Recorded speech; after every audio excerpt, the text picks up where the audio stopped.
اونٹ دوڑا دوڑا آیا، اس نے نا پہلے حضور کی قدم چومے، پھر کان میں کچھ کہا اونٹ نے، تو حضور فرمانے لگے تو فکر نہ کر، اگر تو سچا ہے تو تیری مدد ہوگی، اور اگر تو جھوٹا ہے تو تجھے تیرے جھوٹ کی سزا ملے۔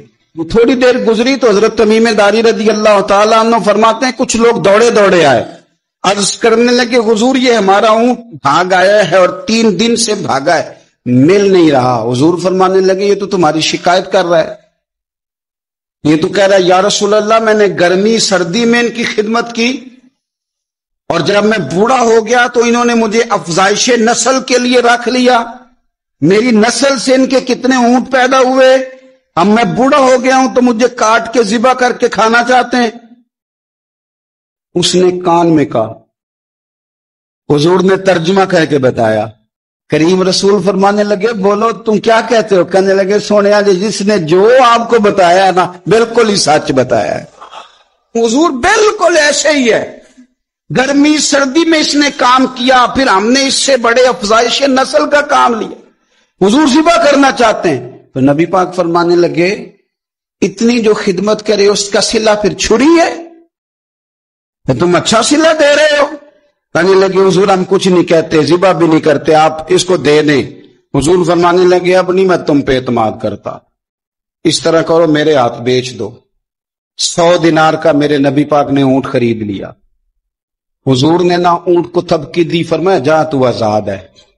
اونٹ نے نا پتہ نہیں کیا باتیں کی، ایک بات کی تو حضور نے فرمایا آمین، دوسری کی تو کہا آمین، تیسری دعا کی تو کہا آمین، چوتھی بات اونٹ نے کی تو نبی پاک رو پڑے۔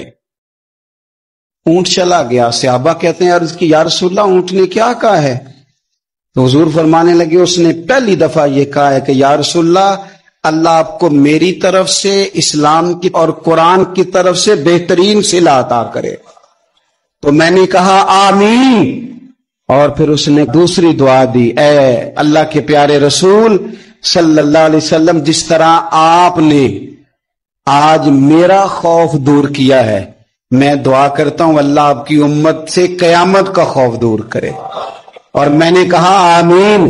تو نبی پاک صلی اللہ تعالی علیہ وآلہ وسلم فرماتے ہیں پھر اس نے تیسری دعا کی، عرض کی یا رسول اللہ صلی اللہ تعالی علیہ وسلم جس طرح آج آپ نے میرا خون بچایا ہے، سنیا میری دعا ہے رب تیری امت کا خون محفوظ کرے۔ تو میں نے کہا آمین۔ حضور فرماتے ہیں پھر اس نے چوتھی دعا کی، یا رسول اللہ میری دعا ہے آپ کی امت لڑے نہ، جنگ و جدال نہ کرے، آپس میں گلے نہ کاٹے۔ تو حضور فرماتے ہیں میں نے آمین بھی کہا اور میں رو بھی پڑا، اس لیے کہ یہ دعا میں نے اپنے رب کریم سے مانگی تھی کہ اے اللہ میرے امتی لڑے نہیں، آپس میں لڑے نہیں۔